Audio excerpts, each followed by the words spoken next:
The Reggae Star Factor family presents a night for lovers. This will be a live broadcast. The link, Reggae Star Factor Facebook, Reggae Star Factor YouTube. The date, the 2nd of April 2021. The time, 7 p.m. until 11 p.m. Featuring artists like Simplicity with songs like Loving Kind.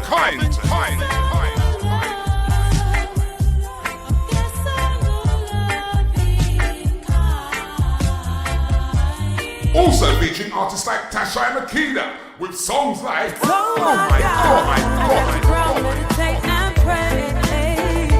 Oh my God, 'cause I felt like I lost my faith. And also featuring 2020 Reggae Star Factor winner L.A. Gray with songs like That's a Way.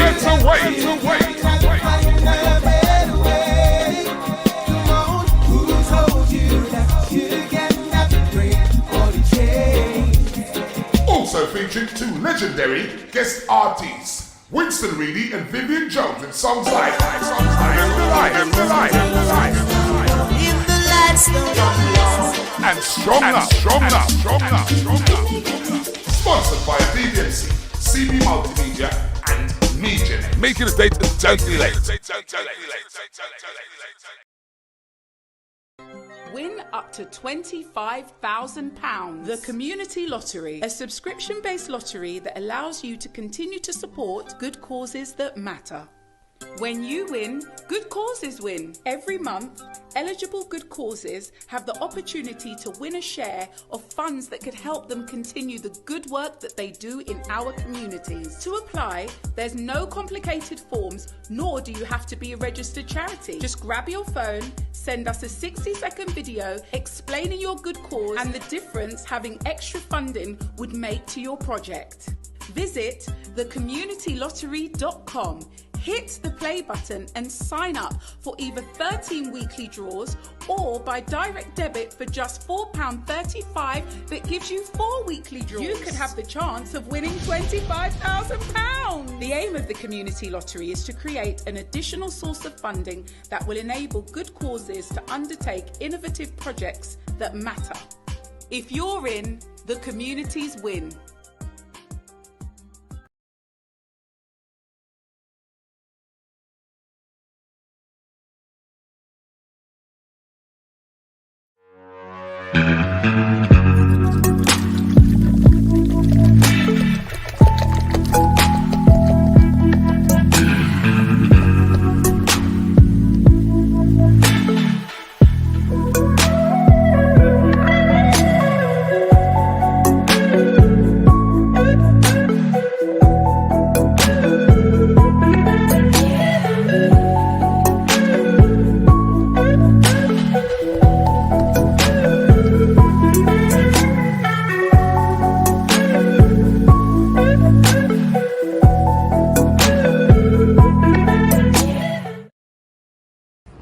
It's our birthday. Yes, we are celebrating the first birthday of the After Dark show. Can you believe it? Well, we are having a Zoom party on Saturday, the 10th of April 2021. And you are cordially invited to celebrate the After Dark show's first birthday. It will take place on Zoom and you will have a full night of entertainment. There'll be live DJs, live entertainment, raffles and even a competition. So join us at the After Dark first birthday party. Tickets are available on Eventbrite. There are some free tickets, so go to Eventbrite right now and get your ticket, and we'll see you there.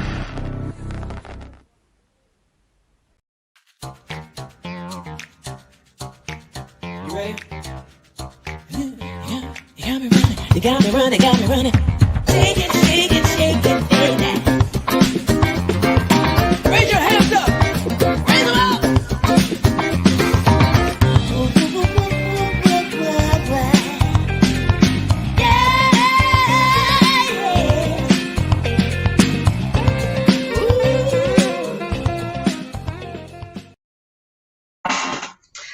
Good evening, good evening, and good evening again. Welcome to the After Dark Show. I am your host, Yvonne Michelle, and as I said, this is the After Dark Show. Now, this is the relationship show where we go behind the black curtain and we talk about the real issues, the real things that are really challenging us in our relationships within our community. Now, no one is exempt from this show, and we want you to join in. And also, sorry about that, to cough. Ooh. And also, no, it's not Corona. Anyway, also join in, get on the keyboard warriors at the ready. Yes, yes, yes. Now, listen, tonight's show is going to be incredible. We had a fantastic show last week, and boy, have I seen comments. The men really stirred the women last week, and the men are going to have another opportunity to stir us up next week because Tony and Mr. C are coming back, and with a string of other men. The panel is going to be an all-male panel next week. And our subject matter is why I love black women, which I thought was hilarious after last week's show, right? So why I love black women. So do remember to tune in next Tuesday between the hours of 10 and midnight. But today we have another show. Yes, we do. We have another show, and this show is Menopause is Killing My Relationship. Now, I've had numerous amounts of correspondence come in. This started off with 2 letters. And once I put it out and said, this is what we're covering, more has come in. So, we're doing something in the community. We are moving, we are shaping, we are doing it differently. So we're really hitting the subjects that you guys want to talk about. And if there is a subject in the realm of relationship that you want us to discuss, please private message me, let me know, or put it into our group, because remember we have our membership group in Facebook. So if you want us to discuss any kind of relationship problem, please put it in there, and we will look at that and look at how we can help to move you forward and bring edification to our community. Okay, so tonight, my relationship, menopause is killing my relationship. We have 2 letters. We're going to start off with a male letter. But before we even get there, let me welcome in our panel for tonight. And we have a special guest and another special guest as well. We have the beautiful, delectable Zora Johnson here, who was here a few weeks ago talking about our sexual health. She's back this week to talk us through the menopause, to give us ideas, tools, tips, strategies of how we can overcome, how we can maneuver through. So ladies, be at the ready. Men, be at the ready. I hope you've got your pen and your paper ready to take notes. But also this, what I want to say to the ladies is, if you are from age 30 upwards, you need to be listening to this conversation. Do not actually, to be fair, even if you're under that, you need to be listening to this conversation, because these are the conversations that are going to edify you for where you are going in your future. Because I'm sorry to say, this comes to every single woman on the planet. None of us are exempt. The menopause is a matter of fact. And that's a fact. It is. So, without further ado, I'm going to introduce our panel for tonight. So without further ado, here we go. Zora Johnson, would you like to come into the room? Hi, Yvonne. Zora. Hi, everyone. Hello to all your listeners and your guests. Hi, thank you very much for having me back. I'm excited. It's a wonderful time of our life. It's a second spring. So, yes, I'm looking forward to sharing my knowledge this evening. Thank you so much for being here, Zora. I look forward to that. I've been looking forward to this for ages. Since we decided that we were going to do this, I've been looking forward to this, because I think knowledge is the key. And one of the things that I realise and recognise is that the older ones that are older than me from my generation didn't give us the information that we it's true. so need now. So people like you who are experts in your field, you know, I just love to just sit and just glean and just learn from you, because I know that it's going to help me in my future. So I'm going to bring in the rest of the panel. I'm going to bring in Samantha as well. Do we bring in Samantha? Okay, well, maybe not. We'll bring Samantha in when she comes in. Okay, so can we bring in the panel? And we'll just listen to their mics and stuff, get them ready. Hi, Herbie, how you doing? You're on mute. Yes, good evening. I'm good, thank you. Good evening, everyone. Wonderful, wonderful. Good evening. Okay, who else have we got? Good evening, Theo. How are you? How are we today? I'm good. How are you? Good evening, Wonderful. everybody. Good to see you. And you, and you. Hello, Zora. Hi, how you doing? Hi, Herbie. How are you? Hi, Faye. Good, How thank you. are you? Hi, Good Faye. evening, all. Good Evening. Laura, Herbie, Theo. Hi, how you doing? Good Hi, evening. folks. Okay, who else have we got? Who else is coming in? Lorraine, Lolly is here. Hi, Lolly. How are we Hey, doing? Lolly. Good morning, everybody. How are you all doing? Hi, well. we're good. And who else have we got? Is Samantha here, or is she still having technical problems? Okay, so what we'll do is when Samantha gets back in, we'll just pop her in and I'll introduce her. Samantha and I are in a menopause group called the Mams Group on WhatsApp. It was introduced to me by Michelle.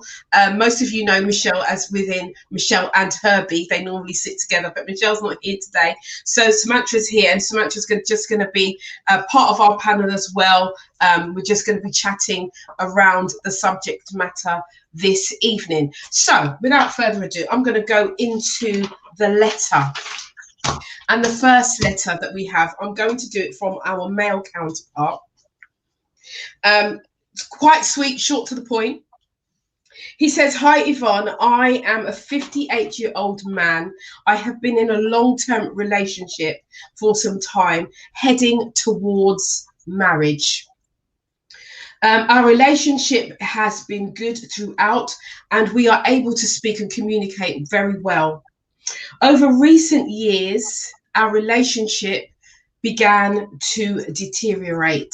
My partner was having mood swings to the point I could not even talk." That's what he says. In fact, I was scared to say anything in case she bit my head off. Plus, lovemaking has reduced. She's lost interest. She's suffering from dry vagina. So I got some KY jelly to help, but she just gives me the cold shoulder.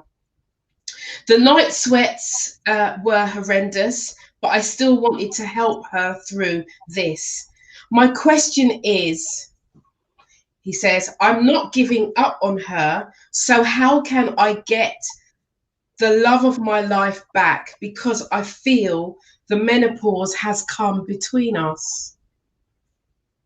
And that's yours sincerely, Anonymous. So I want to just deal with him first, and then I'm going to go to our second letter, which is from a female, a lady who is younger.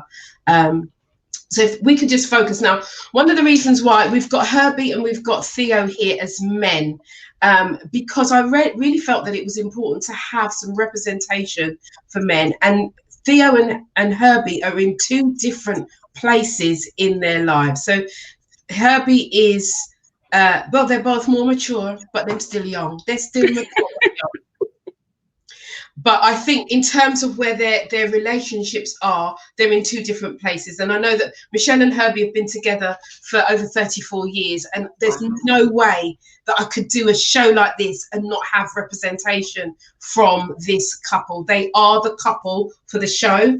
And so they have to be here. And then we have a more mature lady, and then we have a younger lady being Lolly and Faye. So we kind of get in the whole picture here, because the demographics of this show is 40 upwards, but even though I know some people are younger than that, the majority of people are in that age catchment and will have experiences of this. So hence why we've brought in the lovely Zora as our expert, who I do believe has a presentation for us as well. So we're just going to talk about the letter first, and then I'm going to hand over to Zora to take us through the presentation, and then we're going to start to talk a little bit more about how we can overcome. And then in the second half of the show, we're going to go to the other lady's letter. So I'm going to need a timekeeper at about 10:02 to just remind me that we need to go into, we're going to be needing to go into the other letter as well. All right. Okay. So we've heard the letter. 58-year-old male in a long-term relationship that is heading, he said, is heading to marriage. But this issue, mood swings, is, very prevalent in his relationship. And his question is, how can I get the love of my life back? Because he actually says, I feel like the menopause is come between us, like it's like an affair, like it's the thing that's wedged a gap between them. So, I don't know who wants to jump in first in terms of that. I don't know if Lolly wants to say anything, because I know in terms of age and stuff, it would be around that. And then Faye can come in after that. Yeah. Can you hear me? Can you? Yeah, you can hear me loud and clear. I would suggest that be patient with her. It's not easy. It's really not easy going through the menopause as a woman. And she might want to do all these activities, but at the same time, the menopause stops you from doing certain things. But I think he should still be supportive and loving, give her lots of hugs and kisses, reassure her that he still loves her, and just stick in there with her, because this is whether he was with her before and married her years ago, and he's still going to go through this situation with her, because we all seem to go through the menopause one way or the other. So I think just stick in there with her, reassure her that he loves her, and keep loving her, and don't rush. When she's ready to do anything, she'll come to him, but I think, yeah, just be supportive.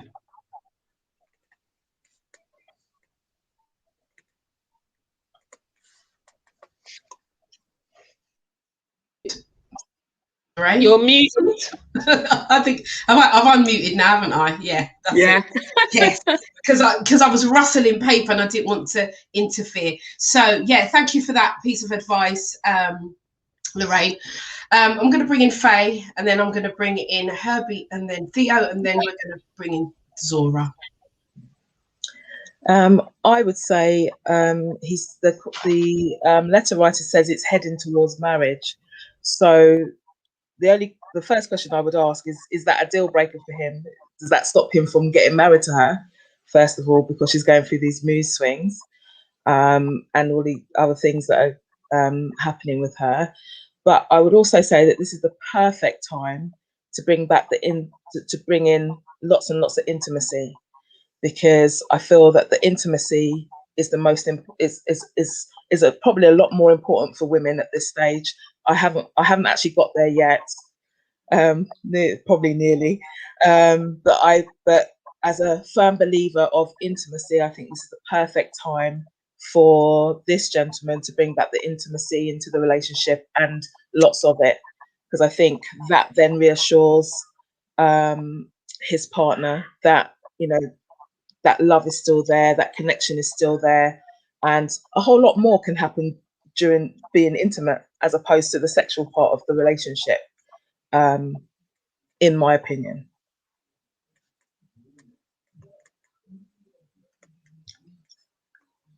the same mistake because I'm not used to being on mute.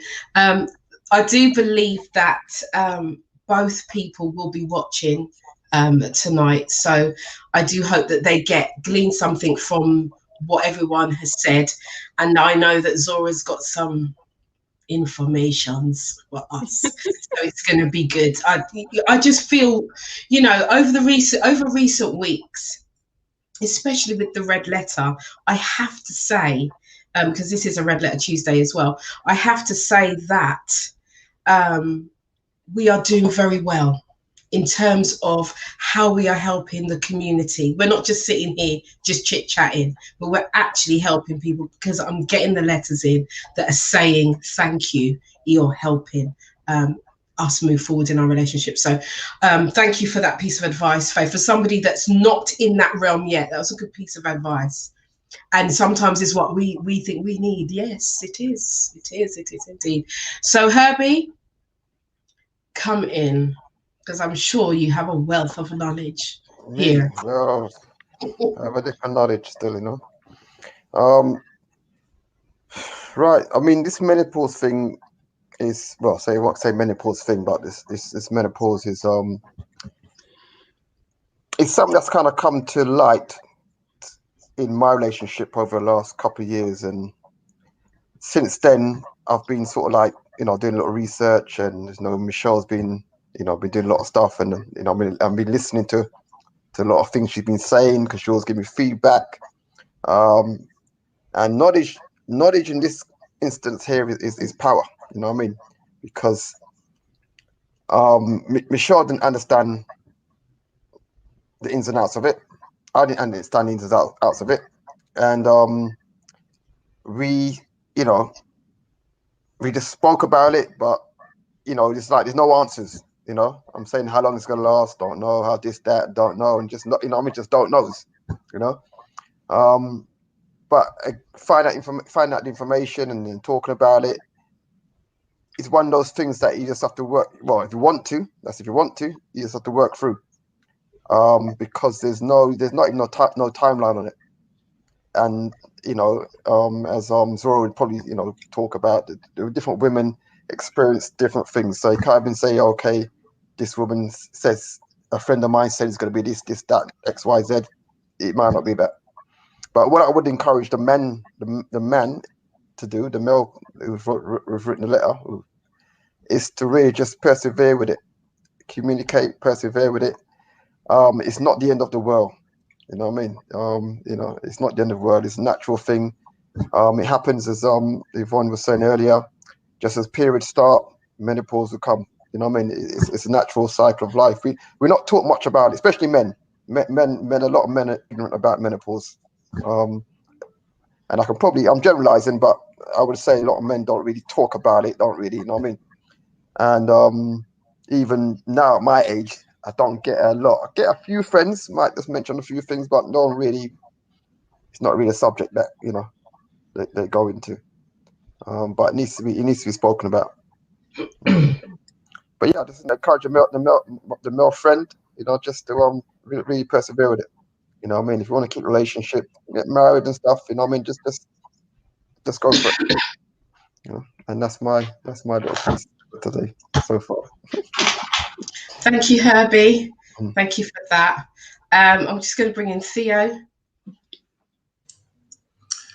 I'm not the menopause. I've been around it. My mum and my aunties and that have had it, but to be in a relationship with somebody, I'm not too sure.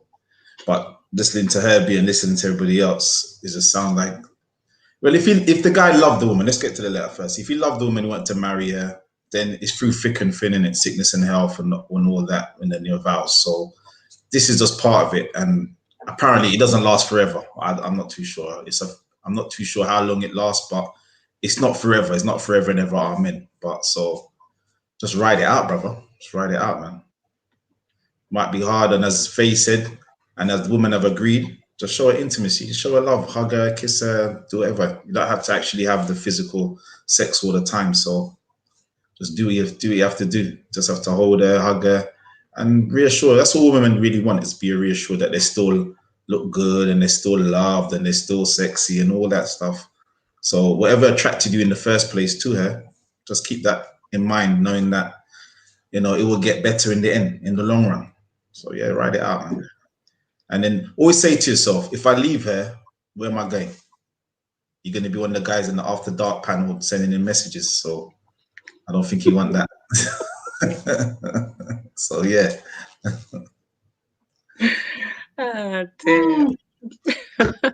Oh dear. Right. So before I bring Zora in, I just want to welcome Samantha, because now you are in the panel. I just want to just do a quick intro to Samantha. Hi, Samantha. How are you doing? Hi, everyone. Hopefully you can hear me now. Yes, we can hear you. Right. Samantha, did you hear the letter? I didn't. I was in the middle of technicals, I'm afraid. Okay.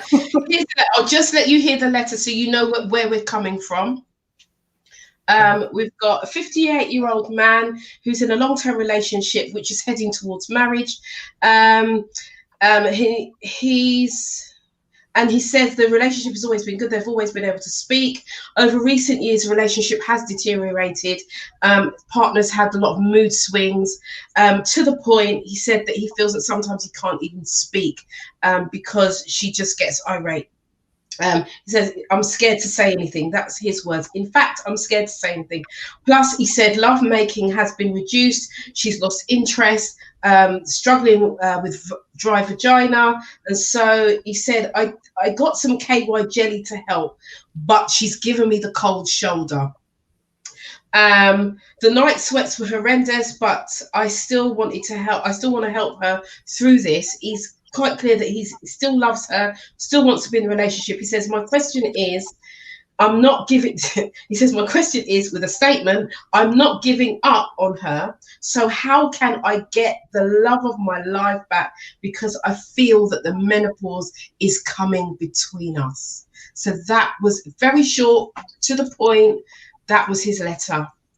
What the other panel members have done is they've kind of just given a brief synopsis of what they think would help him, and then we have Zora coming on with a presentation to give some suggestions, and then we're going to pick up the conversation from there. So do you have anything to add to that? I think it's important, particularly if they've had a long-term relationship, to have a conversation, but sometimes it's not that easy to have a conversation.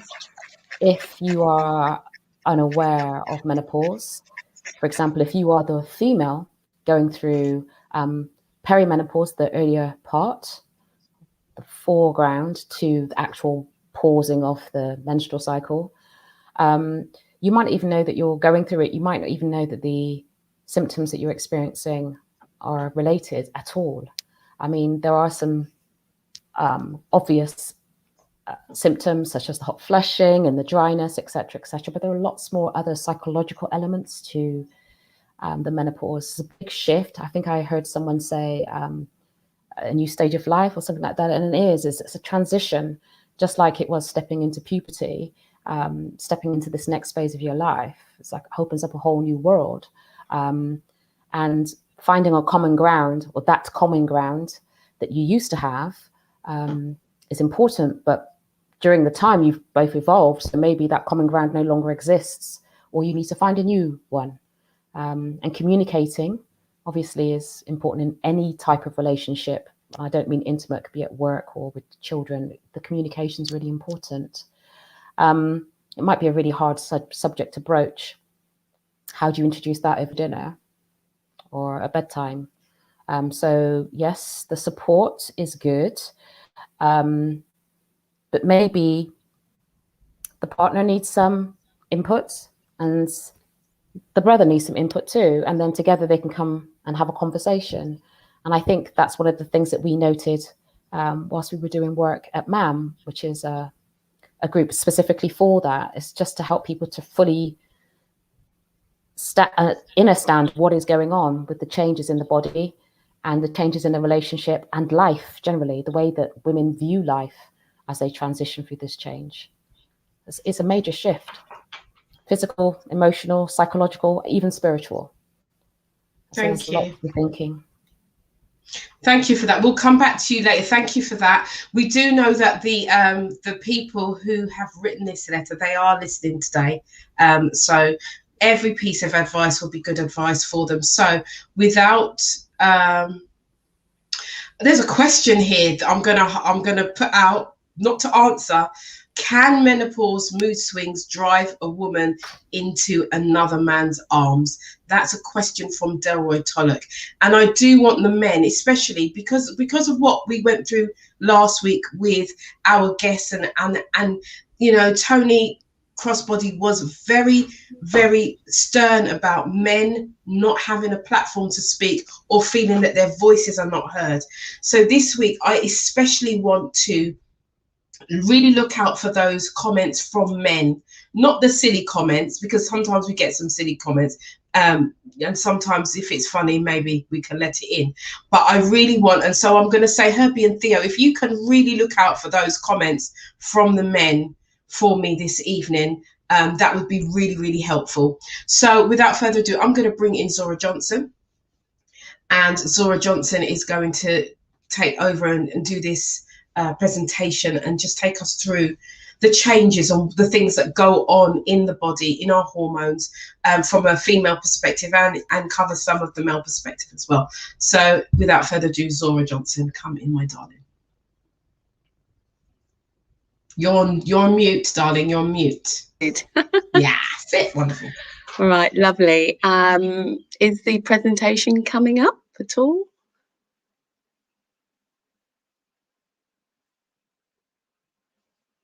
Who's managing that? Sorry, I can't hear you, Yvonne. Keep putting myself on mute. You are managing it, darling. All right, okay. So how do I share the screen? I wasn't aware. Okay, so there's a button down at the bottom that says share. All right, okay. Share the screen. Okay, or what I can do is, I'm not sure if it's running in the background. Okay, what I'm going to do is this. We can answer the question, and I can forward it on. Don't worry. What I'm going to do is I am going to, because we have our technician, I am going to just forward that on to him, and then he will pop it up. Right. Okay, and I'll just ask him to. And then he'll, yeah, you'll have to do it that way, if that's okay. Yeah. Okay. Right. Thank you. So that has been sent over. So in the meantime, Zora, your expert advice. The question that Delroy Tulloch asked: could these effects drive a woman into another man's arms, in your opinion? Right. In my opinion.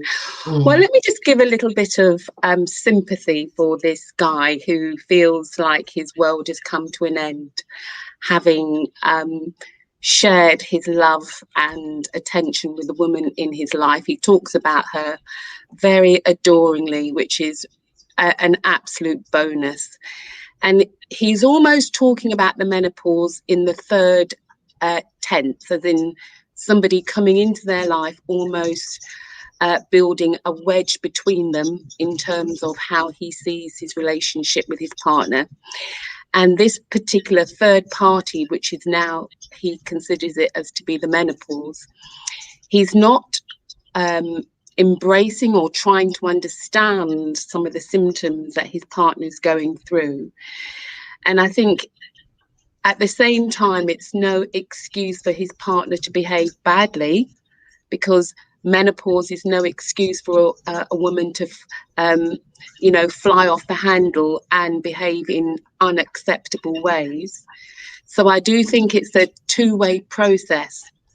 And it has been mentioned about intimacy, reassurance, love and affection. But it's also for the woman to reflect on some of her behaviours, even though she's going through an awful lot of trauma, from a psychosocial perspective, emotional perspective, and all the other angles.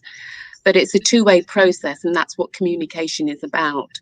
So for as long as he's giving the reassurance and the love and support, she also should check her behavior and do whatever she can in order to support the relationship and to open up as much as she can. So I definitely think it's a two-way process. Some women can really fly off the handle and behave incredibly badly and feel that to say I'm going through the menopause is a good enough excuse.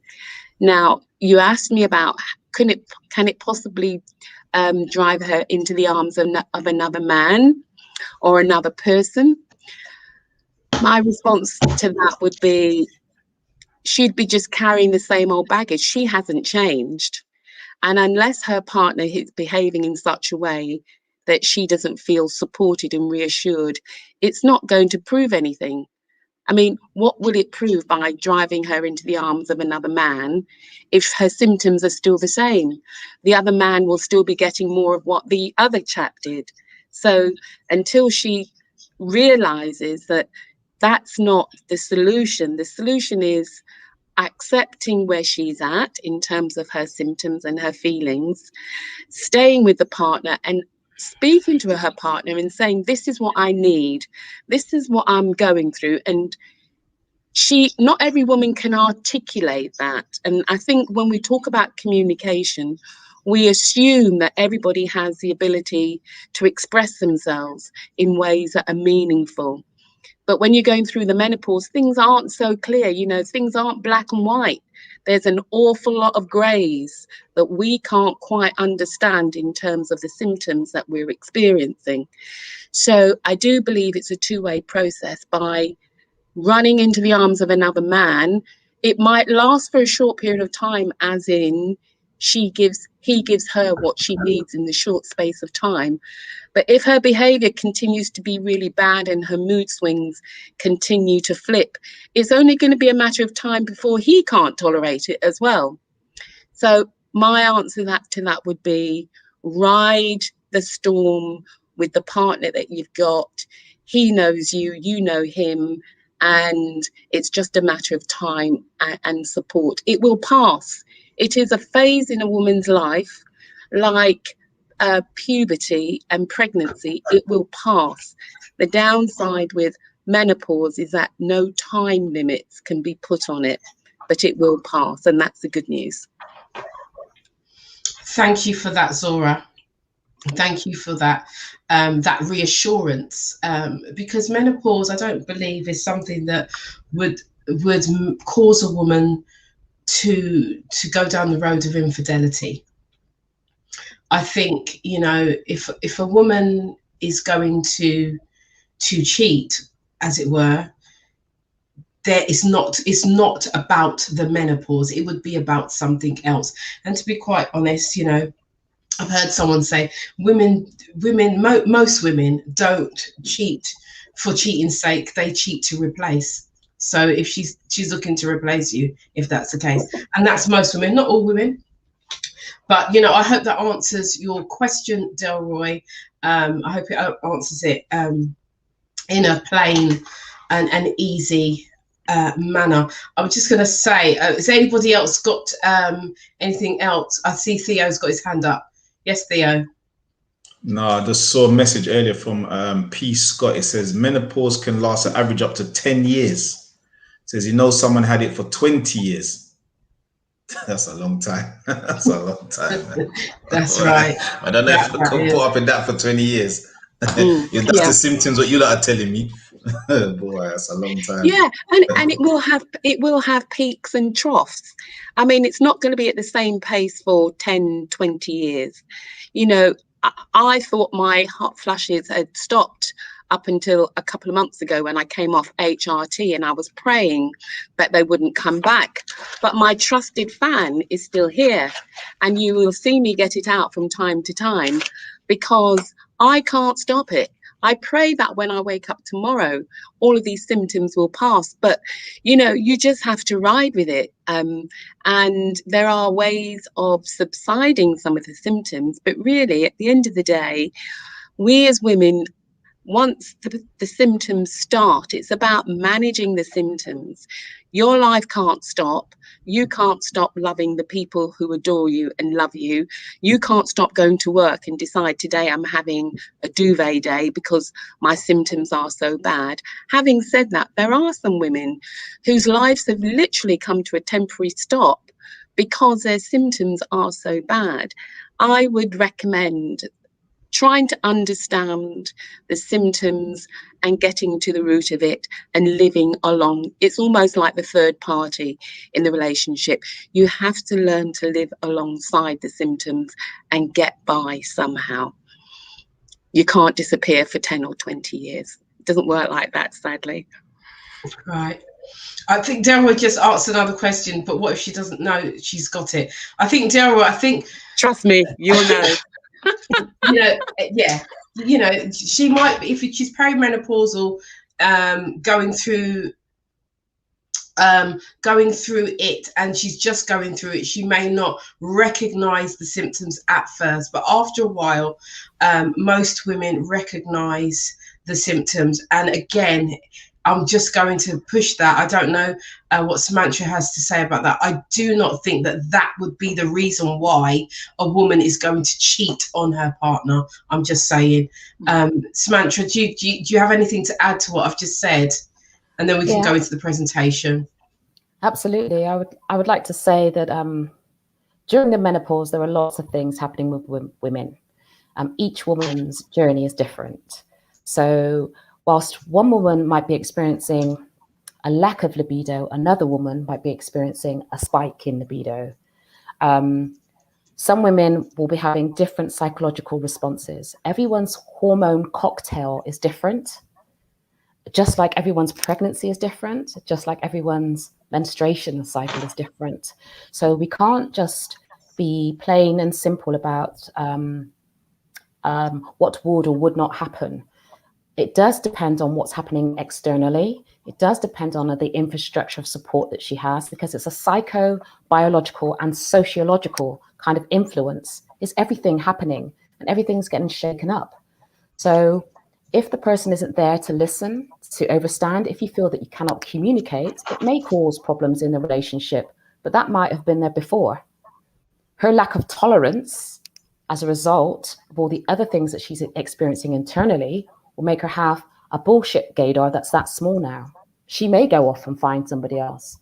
However, on the flip side, if they have a strong relationship where they've always communicated well, even if she's not aware of what's physically happening or the definition of menopause doesn't come into the language because it 10, 12 years before it actually happens is the journey, and then another possible 10 years afterwards. If she doesn't really truly know what's happening, particularly during perimenopause, then being able to just have a partner that's sensitive and will listen is really a huge indicator of how successful the relationship will be during and post, but also whether or not she will run into the arms of someone else. The relationship probably comes, the skills that you have in the relationship come before the actual symptoms, traits, characteristics, and the stress that that person is under will register significantly on the symptoms that will prevail as a result of that. So a happy home, less symptoms generally, or happier life situation generally. Okay, thank you for that, Samantha. Right, I think our presentation is ready. Zora, are you ready? I think we are ready to put it up. Okay, so Theo, if we can get that up, and then I will hand over to Zora. Thank you. Wonderful. Can we get that bigger on the screens, Theo? If you can just click on the current slide, that'd be great. Okay, wonderful. At the top, on the top toolbar, Theo, could you click on where it says from current slide, please?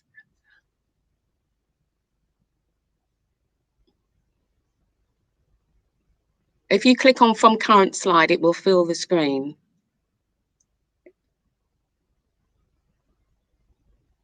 It should fill the screen.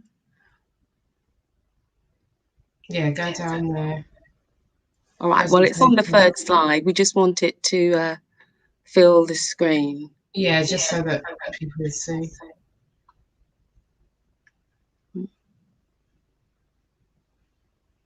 Oh, well, it's gone from me. It will come back. It will come back in a minute. Right. It will Okay. come back in a minute. Okay, so just to say, this is a 58-year-old man who is in a long-term relationship and heading towards marriage. Now, remember earlier on in the text, as Theo is putting that up. No, you can work it out, and I'll keep talking until you work it out. So, what I did say, brilliant. That's it. Okay, Zora, is that all right for you, or do you want it bigger? No, well, I just want each slide to, I don't want everyone to see the whole presentation as we go down. Oh, I see. Yeah, so each slide, if it could just fill the screen, that would be great. Okay. So, Theo, if you go down onto the bottom of the actual presentation, there's like as where you are now. Go over to the other side. No, not there. Go right down to the bottom, and then there's it looks like a computer screen. If you click there, it should make it bigger. I can't even do it myself. Can you see where it's got 66% right at the bottom of the screen? Right at the bottom. Keep going down. Go to your right. Right, keep going. All right, okay. Stop. Right, so there's 68% there. There's a little square thing next to the 60-odd%. Keep going, move. Yeah, okay. No. That's not where I want you to go. Next to that, there's a little, next to the 100%, there's a little icon, a square. That's it, there. Is it not getting any bigger? Clicking that. That normally takes out. Well, we don't want it to get any bigger. It was the right size. It's just you can see the following slide. So if you bring it back to 68%, that's perfect. Let's click on that. That should. No, it's not doing any. No. Normally, when it says from current, or it says start slideshow, just click on start slideshow on the top left-hand side. Yeah. Start. From current slide. Yeah. Yeah. Start slideshow. Next to that, it should normally just move it. I don't know if it's something that with StreamYard, but if so, we're just going to have to go with it because time is moving. Okay. All right. Okay. Let's go through the slides as can be seen. Yeah. Okay. So I've just got a handful of slides really, just to take the listeners through the menopause and its effects on relationships, especially Black relationships. Could we go on to the next slide, please, Theo? Slide 2, please. If you click on slide 2, please. I think there's a slight delay as well. Yeah, that's it. Right. Okay. Thank you. All right. This is just a slide, just a little bit about me. I qualified as a nurse back in the mid-80s, for those of us that are old enough to know. I qualified as a sexual health practitioner back in 1996. I went on to work as a GP's practice nurse and community nurse, did a bit of project management work and operations management roles for a number of years. Then I worked as an independent management consultant within the NHS, and for the last few years, well done, it's disappeared. Brilliant. I have worked and continue to work as a clinical educator. Next slide, please, Theo.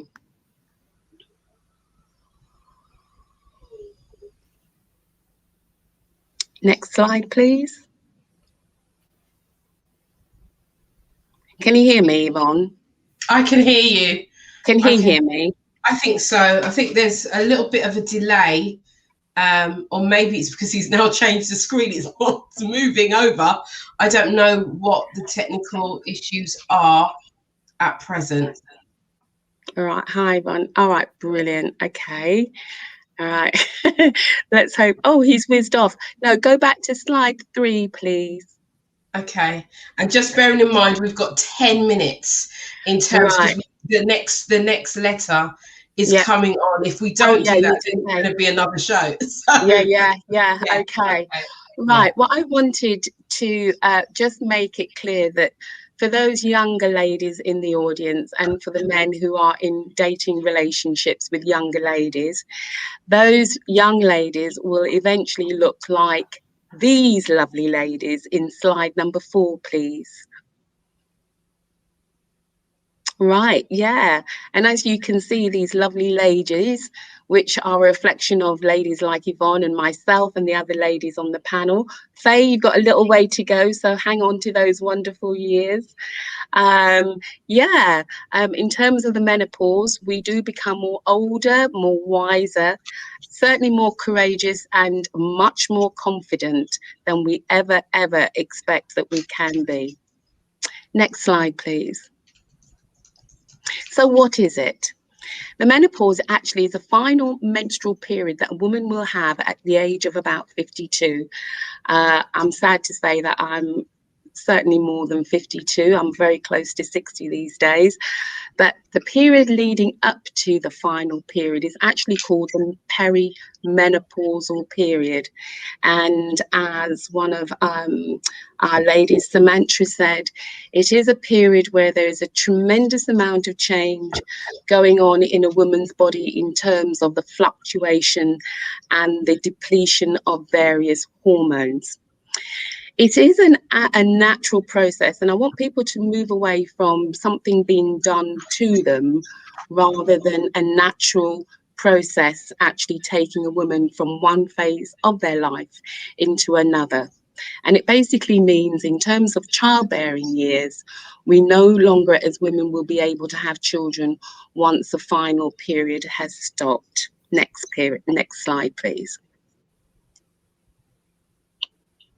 So what hormones are affected? I think everybody talks about estrogen, but there are other 2 key hormones that play a huge part in this, and it's progesterone and testosterone. And we know that those 2 hormones are often being depleted when we get those unfamiliar hairs that come up on our chin out of nowhere, the real coarse, wiry ones. That normally is an indication that testosterone, the balance of testosterone, is at play. And certainly testosterone, which is mainly a male hormone, in some ladies, especially elderly ladies, and I've worked in the elderly care sector for some years, you will see some ladies who almost have a full chin of hair growth. And that is because over a period of years, the imbalance of their hormones is really kicked in. Now, estrogen is important for sexual development, especially in puberty, and progesterone is really important to prepare the lining of the womb in preparation for a pregnancy. Next slide, please. And what I should say, in terms of the types of symptoms that one might experience, as Samantha has already said, not every woman will get the same range of symptoms. And even if they do get the symptoms that are similar to other women, they might not necessarily last for the same period of time. The types of things for men who don't know anything about what they should be looking for or what they should be experiencing, your partner might complain about having irregular periods that either become much more heavier or lighter. If they are heavier, quite often they're accompanied with clots. They will experience hot flushes, getting up at night, especially between the hours of 3 and 4, to use the bathroom. We've talked about mood swings, insomnia and brain fog. Brain fog has caused a lot of women in powerful positions to resign from their jobs, and that's purely because the level of ability to concentrate completely goes. They might suffer with heart palpitations, migraines, breast and nipple tenderness, bone density loss, fibroids, and changes in sex drive that's been dealt with already. Next slide, please. So why does a woman's sex drive drop? Well, again, that's due to a number of factors, and they are all hormone related. Normally, the estrogen levels drop, as does the progesterone levels drop. It can drop or be altered as a result of a woman having a hysterectomy following as a result of surgery, or it can be as a result of drugs, any other medication she might be on, or something called adrenal exhaustion. Whatever the changes are, it's normally driven as a result of changes in the level of estrogen. Now, again, that can impact on a woman's ability to lubricate in readiness for intimacy or intercourse. And it can also cause tremendous pelvic pain in terms of any sort of sexual activity. Next slide, please. So we talk about moods, and much of the letters that have been sent in have been talking about why women's moods vary so much and why they can flip at the drop of a hat. Again, estrogen is related to the production of something called serotonin, and serotonin is a mood regulating transmitter. Fluctuating levels of it can cause disruption of the levels, leading to even more mood swings. So on one occasion, one woman can be found laughing, and within a heartbeat, she can be found crying. And I can definitely relate to that. I have found myself laughing at cartoons and horror movies and crying at something when I should be much more sympathetic. So it is something where it all affects us in different ways. Next slide, please. So how can this be overcome? Well, there are a whole range of methods, but really it's about a woman taking time to get to know herself. Some simple things that can be easily used are avoiding alcohol, eating a balanced diet, going to bed on time, getting sufficient sleep, getting and starting an exercise regime on a regular basis, walking, finding ways to deal with stress, and speaking to a trusted friend or your partner. Next slide, please. So menopause in some cultures is definitely considered as a second spring of life. All hope should not be lost. Herbie talked about being with his partner for 34 years, and I'm sure you will have seen your loved one change over that time. Likewise, she will have seen some changes in you. I think we need to hold on to that belief that it is a second spring time in a woman's life, and certainly the changes aren't all bad. Next slide, please. Yeah, for ladies that mature like us, you don't need to have the body of a young woman to be sexy and desirable. In terms of desire, it can ripen with age. I can see Theo smiling there. Okay, next slide, please. Okay, so the benefits of a pleasurable experience in terms of your relationship with your partner. Certainly in terms of intimacy, it's a time where you are able to renew the cells in your body.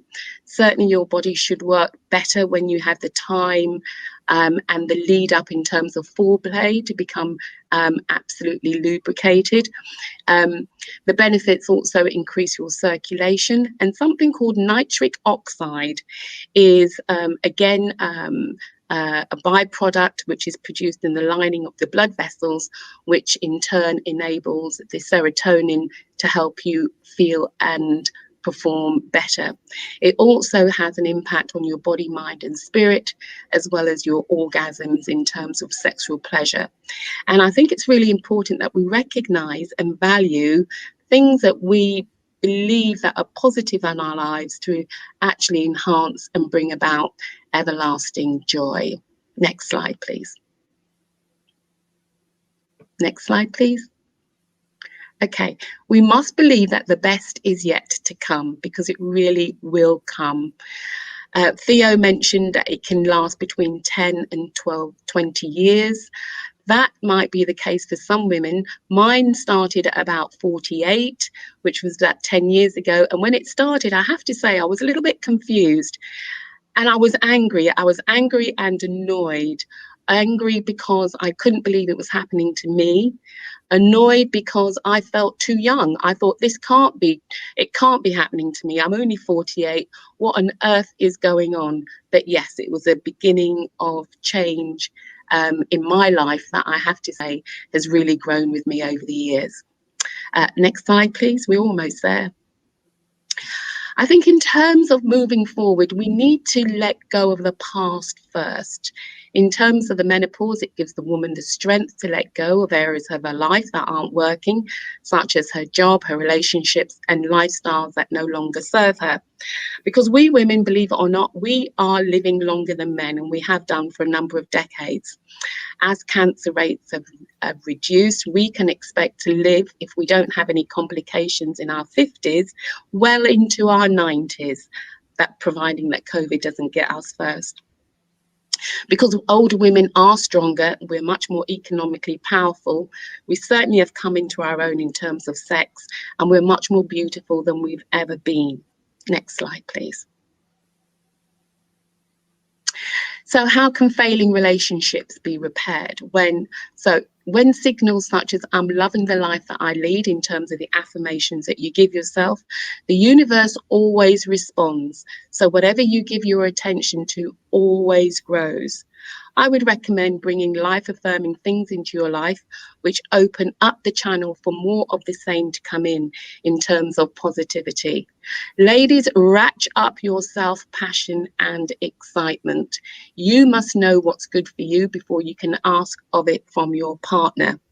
Simple things like men, reintroduce date nights with your partner, woo her, court her like you did in the early days when you were chasing her, make her feel wanted, make her feel beautiful outside and inside. It will not only increase her passion, it will improve your relationship as a whole. People in love with life send out positive signals because like attracts like. It's a universal law.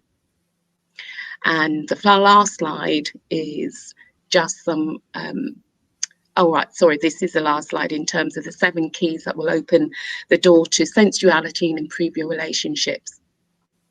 Step 1, become the ardent explorer of your own pleasure by communicating your wants with your partner. The second key is turn yourself on. Don't wait to be turned on, ladies. Key number 3, a turned on woman is absolutely irresistible, as you know. Step number 4, practice improves your pleasure. Key number 5, recognize and release anger from the past, whether or not that's in your relationships, in your internal relationships, or your relationships with other people outside your immediate relationship.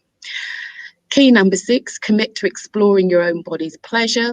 And finally, key number 7, live your life in a way that excites, motivates, and turns you on, as well as your partner, so that you can both be at your healthiest. And the last slide is just an acknowledgement of some of the references that I used. So I hope that's been helpful.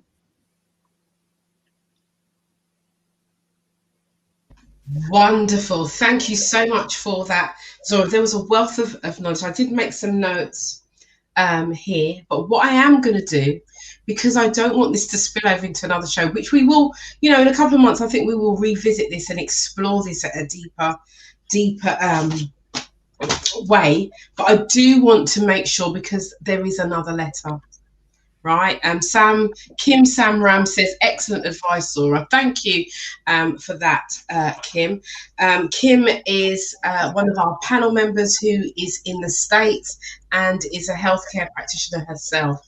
So I know that she was on the last time with you, wasn't she, actually? Oh, right. Yeah, I didn't remember her name. Yeah. So she was looking for and really excited about you coming on again. She really was excited about that. So what I'm going to do is I'm going to read out the other letter, and then we're going to amalgamate, if that's the right word, because I'd like to make up words of my own. I'm going to amalgamate this and bring it all together so we all have a good picture. Right, so the second letter, because we are over the time, and thank you, Faye, for reminding me.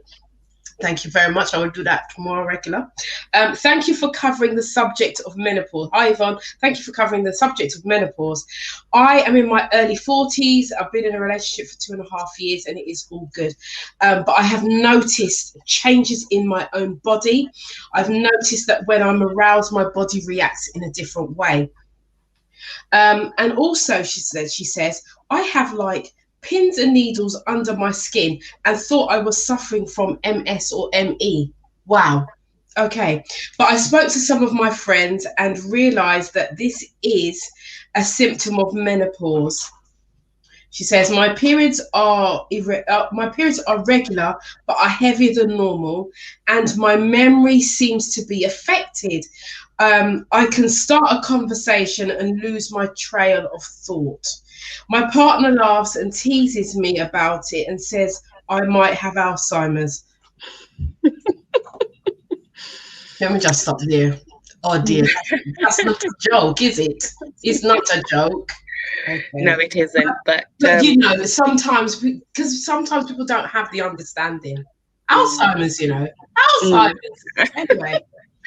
Well, the opportunity. I mean, she's got some of the classic symptoms.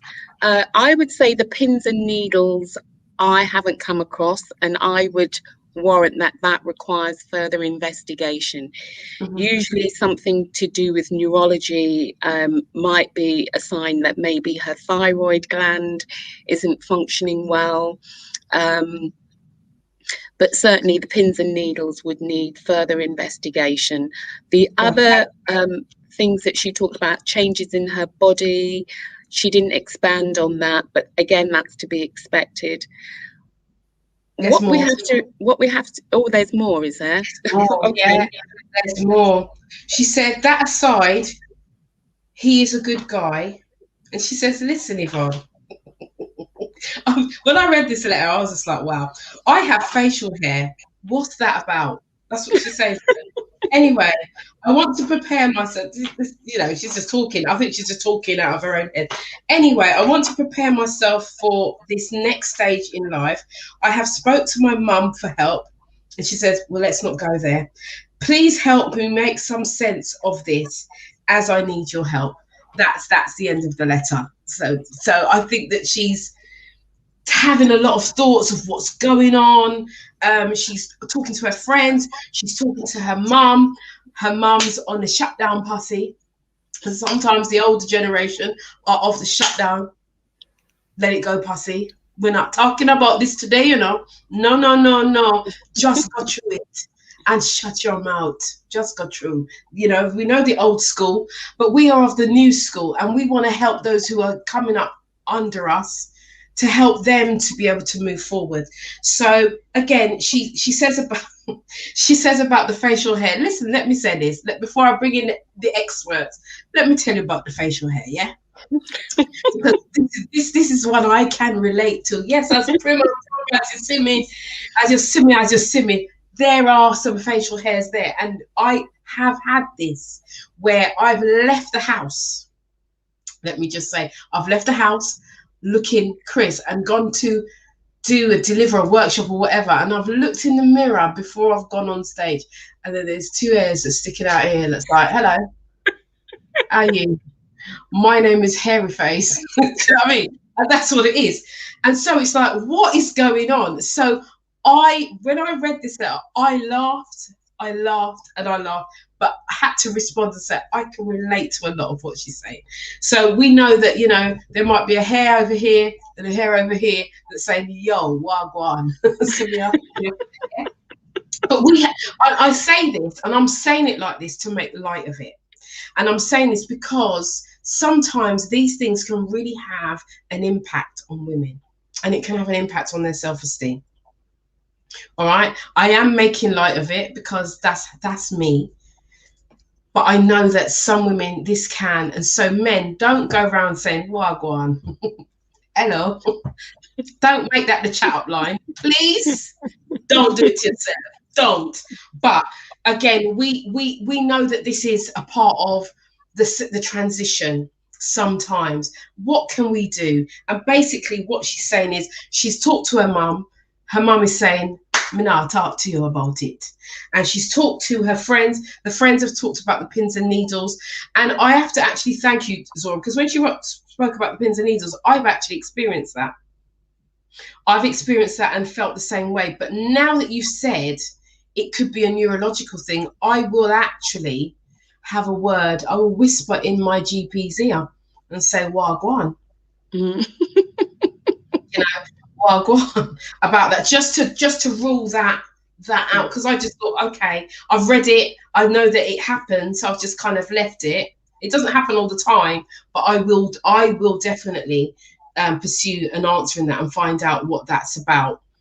But here we go. We've got this letter. Guys, let's have a conversation. What can we do to help these two people? And George Williams, Billy Goat Gruff. No, don't say it, George Williams. You'll get yourself into trouble. He's always frustrated with George. We love you, George, but you'll get a spanking if you carry on. All right, come on now. Okay, so here we go. Let's have a conversation about this. How are we going to help these two people? Before we get into that, George asked a question. He said, can you include hydration as regarding menopause? Maybe he said he forgets where he read the studies, but women hydrating themselves, would that help with the dryness? No, it's all hormonal. It's got nothing to do with the level of hydration, because when you drink, it goes across your whole body. It doesn't focus on a certain part of your anatomy. Clearly, if someone's dehydrated, it might have an effect, but it's really about that part of the body that is lacking estrogen, and it's the fact that the estrogen isn't there or it's depleted significantly means that some level of replacement will need to be applied in that area as a result of the estrogen not being sufficient in the woman's body. So there are creams. I've got a couple more questions because my wife's reaching up to those ages, so I'm getting a bit nervous about the facial hair. Does it happen to everybody? Is it a guaranteed thing? I don't want to be competing. I don't want to be competing with the facial hair. So yeah, look at me. Look at me. Look at me. You said you got two that keep springing up. I'm nervous. I don't want to be two. It's two. It's not 15,000. You have all it there. Come on now. I'm just checking. I don't know.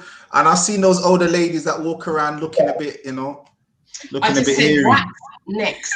That's it. Wax. I'm next. just checking, man. Just checking, And this just to say, this is why you're here, Theo, because I know that you're not in this position right now. But there are other men that may have. Because I'm the facial hair thing is a bit nervous. I don't want to be, competing. And also, Zora, you said you started at 48 and you're not, and you're still fanning yourself. That's a long time, and Yeah, well, I mean, in the early days, in my late 40s, I started to get some symptoms, but I was in denial because it was like, this ain't happening to me. Okay. I am too young for this. Chronologically, of course, I wasn't too young, but my mindset was like, no way, that's for like old women. This ain't happening to me. So the first few years until my early 50s, I really didn't take any notice of the symptoms. I was not coming to terms with the fact that I was what we call big woman, like my mother's age group. I was just not having it. And then when I sort of put two and two together in my early 50s, and I thought, actually, I wonder if this could be the menopause. And then things started to develop and other symptoms started to come along, and I just had to deal with them. And you're still dealing with them now? Because I see you said you got the big, better fan next to you. So yeah, because I had a couple of years where most of the symptoms subsided, and I went through last year where the symptoms got really bad, and I went on HRT for 4 months, and I decided that the risks were too great, and that I was just going to have to ride it out. God has his way, and I just felt that, you start messing around with your hormones and artificially, and something else is going to happen. They don't tell you when you start taking it, but I just felt that a knock-on effect, I was likely to get some complications down the line. Okay. I can see Faye's hand up, right? Thank you. And you know what? This spirit is always right, because I'm just like, I want Faye to come in now, because I know that Faye is of a younger age and hasn't quite got there yet. So I want to know what's going through your mind right now, because I know that there are women out there who are listening who are in the same age catchment and younger than you that are thinking, why? I don't know why. So Faye, come in. Well, I have to say, looking at the symptoms, I'm going through some of those symptoms and it's scaring me. I'm 48, Zora. So I'm thinking, oh my goodness, I'm getting scared now.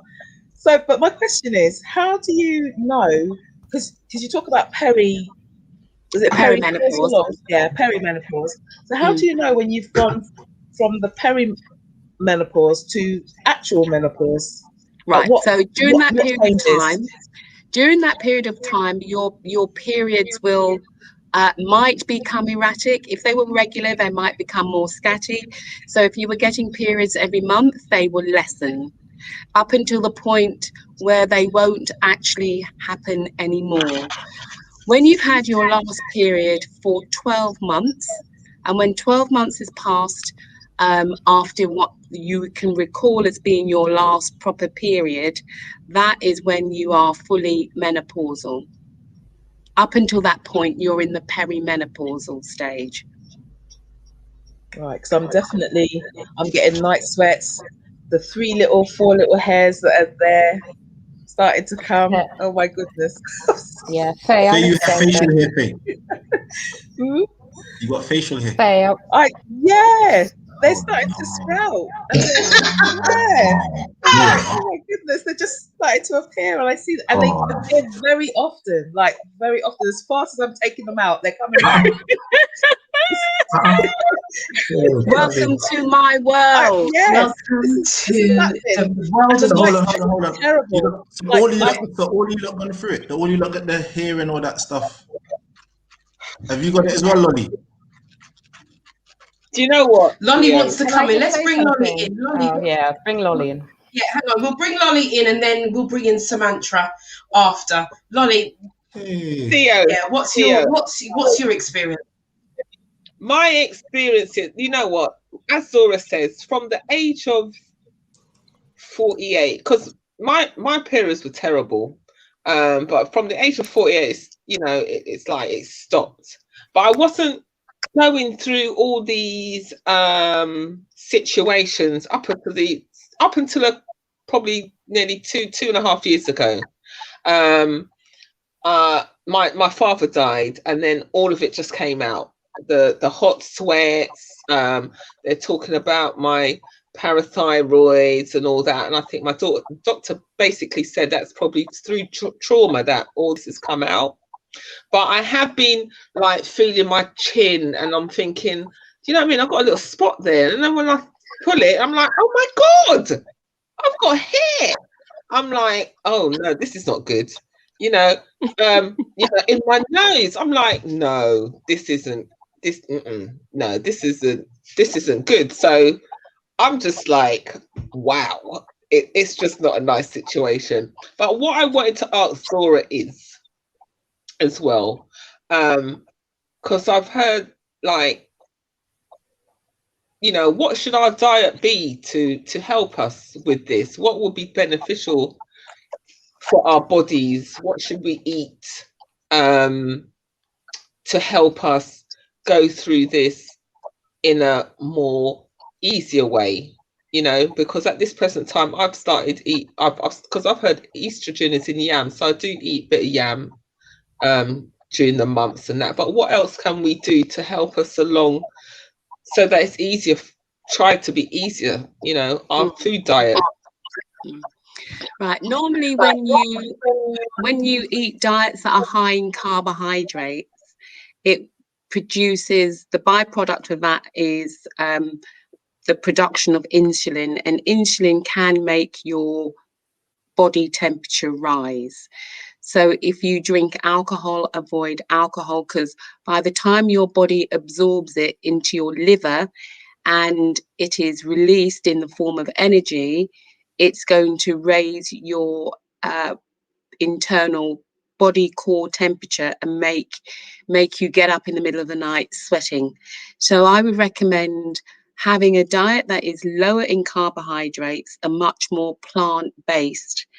I'm going through a transition myself in terms of looking at what I'm eating, and I've started to do intermittent dieting, so that my body's not always, so that my gut has a chance to rest, so that my insulin production is lessened, and that the spikes in my temperature have now lessened. So food is fuel. Fuel provides you with energy. Energy increases your temperature. It's a very simple cycle. If you eat constantly, you are constantly producing insulin, or your pancreas is constantly producing insulin, and that in turn is going to raise your core body temperature. So if you eat intermittently, now I eat 1 meal a day. I've been doing it for the last 6 weeks, and I've done it because I'm on the borderline of being a diabetic and having lots of other complications. Now, when I started doing it, I didn't think it was possible. I didn't think I could live on less than 3 meals a day. But because your body kicks into a different gear, now I never used to eat plantain unless it was Sunday or a treat. Now I steam my plantain in its skin. I steam my cabbage, I steam my fish, everything goes through the steam. I don't use fats unless I absolutely have to. I'm doing whatever I can to stop my body, to stop my pancreas from wearing out and having to constantly produce insulin to lower my blood glucose levels. So you can help yourself. If you are eating white, anything that is white in your cupboards, throw it away now, right? You need to increase fiber. Fiber in your diet slows down the absorption of your gut's ability to absorb these unhealthy nutrients. So if you're going to eat bread and you can't live without bread, buy soda bread, bake your own bread.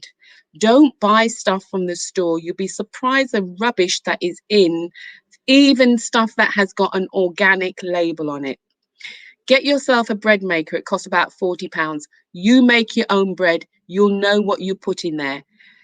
I haven't eaten margarine or anything like that. I have, if you can buy certain healthy fats like avocado oil or olive oil, just drizzle a little bit of that on your food to give it the moisture. Move away from this European diet. It's set up to kill us. I haven't had breakfast in the last 6 weeks. I didn't think I could manage. I haven't eaten dairy products. Move away from dairy products if you can. All right? Minimize your meat. Minimize all of the additives and things. You know, when my children were at home, my shopping basket was full of rubbish. Pure rubbish. I'd get to the till and I'd come home and put the stuff in the cupboards. I couldn't see what I'd spent £100 on because it's pure rubbish. Now I go shopping and it is pure fruit, pure veg, a little bit of fish and a little bit of meat. The rest of the stuff you don't need. So in terms of your diet, relook at your diet, cut out meals that you don't think that you need.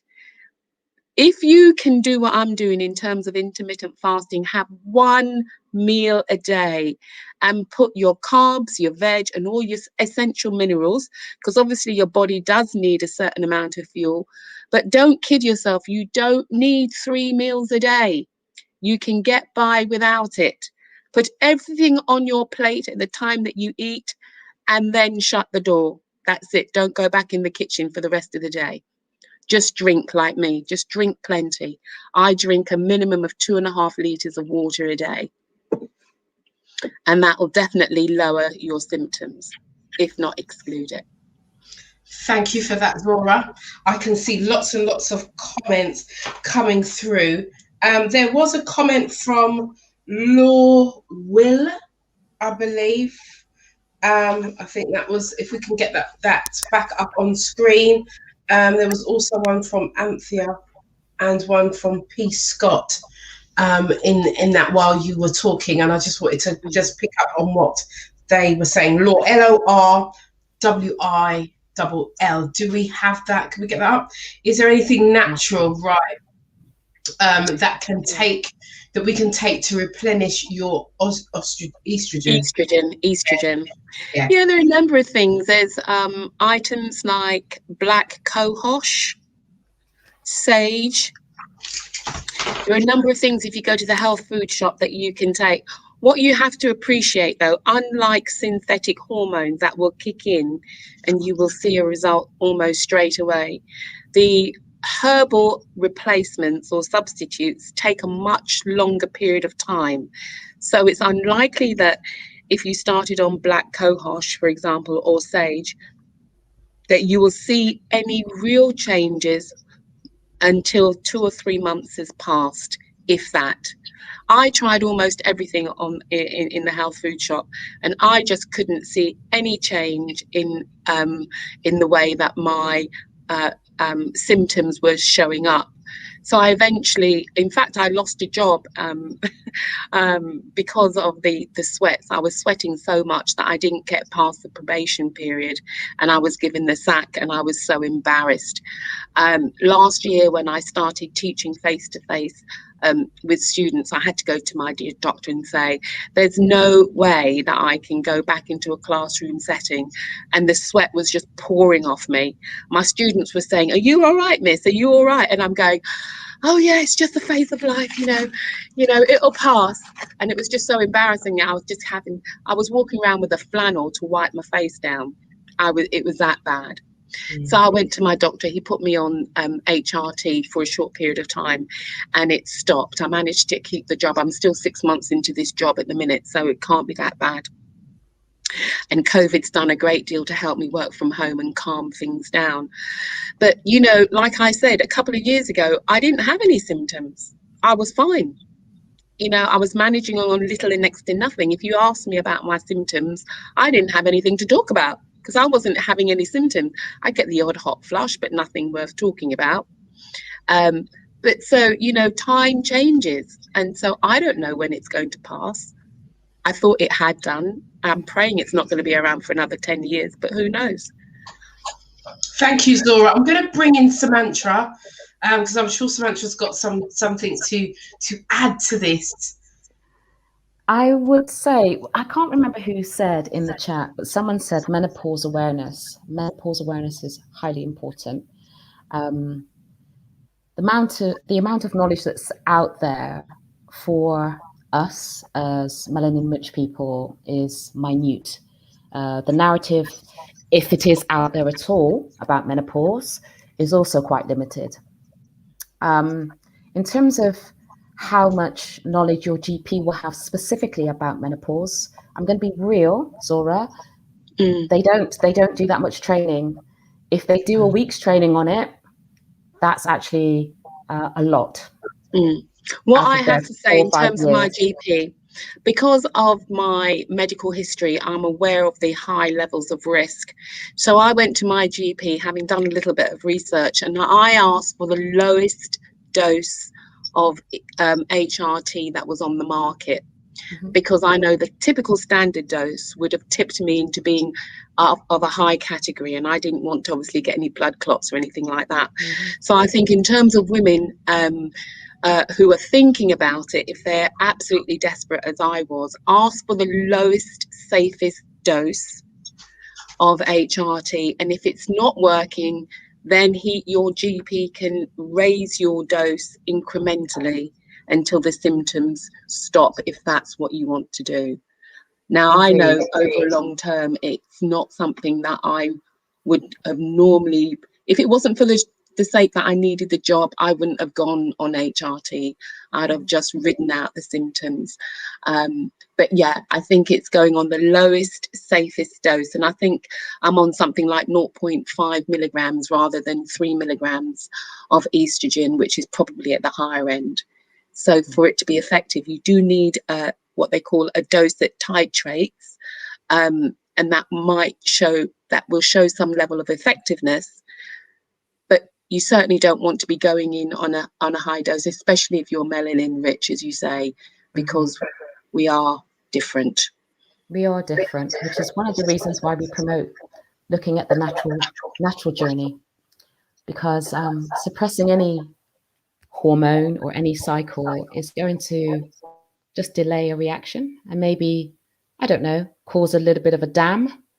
And then when the floodgates are opened again, you know, everything wants to push through and reset itself normally to its homeostasis. So looking at your body and your life as a whole at this time when life is changing, well, they keep talking to us about the Great Reset, but I mean, the menopause is a great reset for a woman and her partner and her family, because she is making change. And for everyone to fully understand what that means to take a pause. Let's look at how we're living. Let's look at how we process stress around our home, how we talk to each other.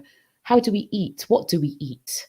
And all the other elements of lifestyle can have a massive impact. I've worked with people with long-term conditions that have been medicated and had surgeries.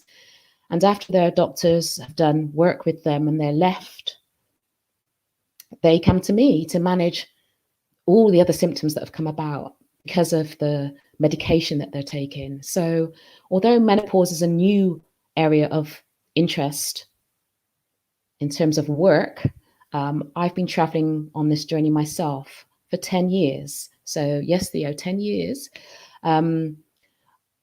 My pause, where it actually stops, I don't know. I might be in the middle of that. I have to wait another 6 months to find out if I've exactly stopped. So you have to look back on that.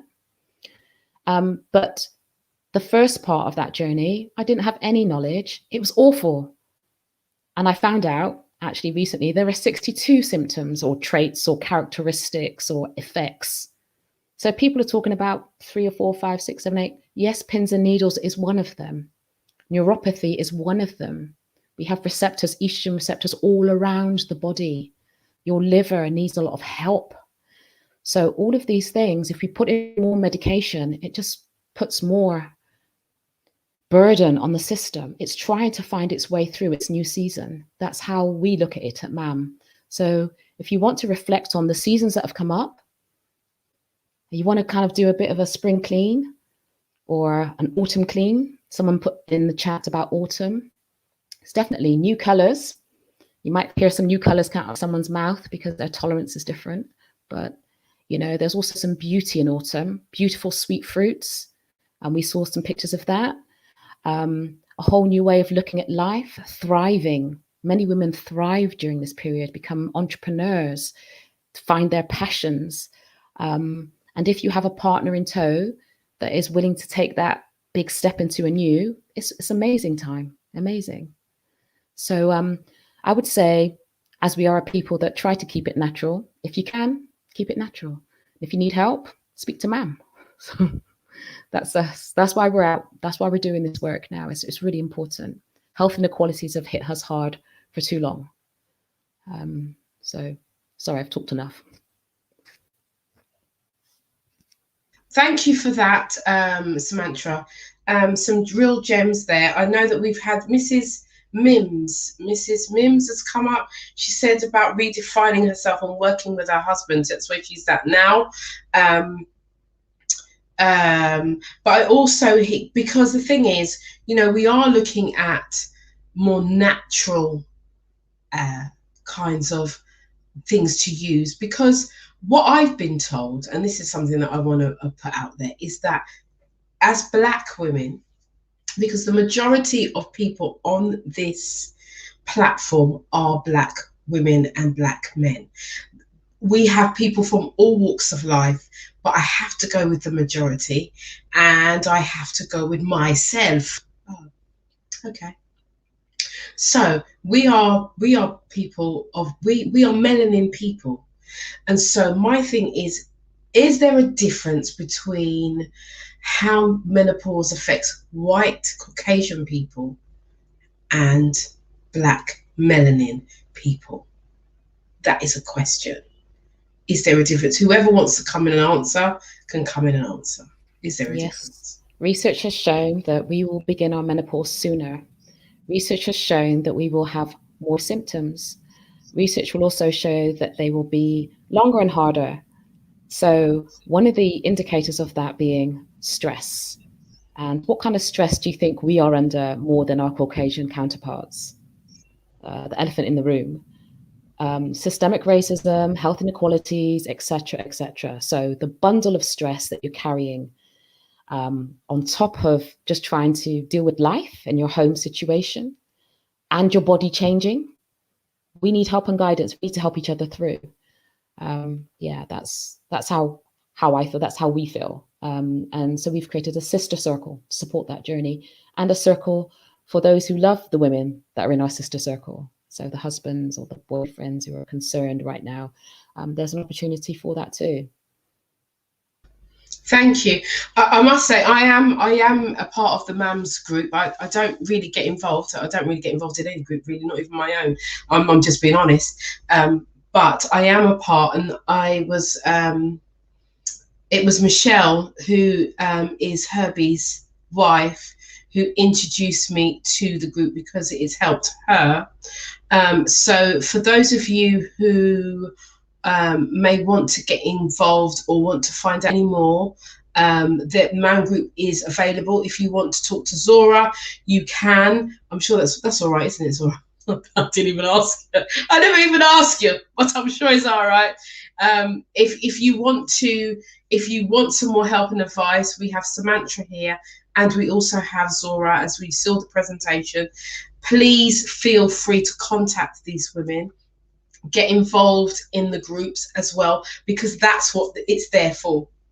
Now, Mrs. Mim22 says, intermittent fasting is a must for me. I have never felt so well, and my husband is doing the same. Now, I must say that, again, I'm going to go to Herbie. I'm going to go to Herbie before anything, because this is something that Michelle, I wish Michelle was here, but I know she's away.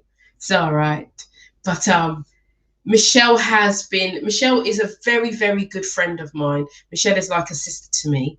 And when I can't be there, Michelle gleans the information, and then she comes back and she dumps it on me. And she says, right, you need to do this.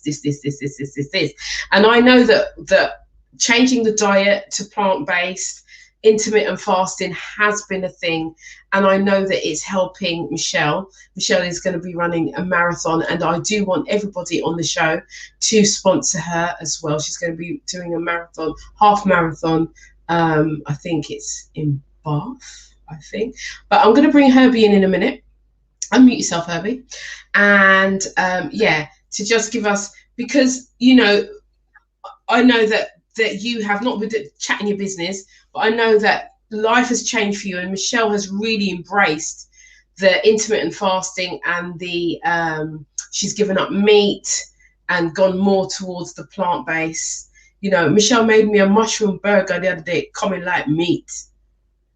Michelle's on it, right? So I just want to hear from your perspective, Herbie, as the man. Yeah. Okay. So okay. Yeah. Well, I'm saying, Michelle has changed her whole lifestyle, and I follow suit as well, because I've seen the benefits. So I thought, let me jump on this thing as well. So I do the intermittent fasting. I haven't cut out the meat. I still like a little piece of meat, but the dishes that Michelle cooks, the vegetarian dishes, listen, you don't miss the meat, the stew peas, you do everything in a vegetarian style, and it's good. You know what I mean? But yeah, I've seen a change in her. Michelle full of energy. She has, some people will take the menopausal as a negative thing. Michelle is positive about it. You can't do nothing about it. Yeah. So why sort of like make it drag down your day? You know what I mean? Just, you work with it, and you do something with it, because it's got its benefits, but it does have a change as well in your life. I think Samantha, I think, mentioned that there are some other things that it does improve. So, you know, there are some pros and cons of it. You know, but I'm tell the truth, I'm enjoying it.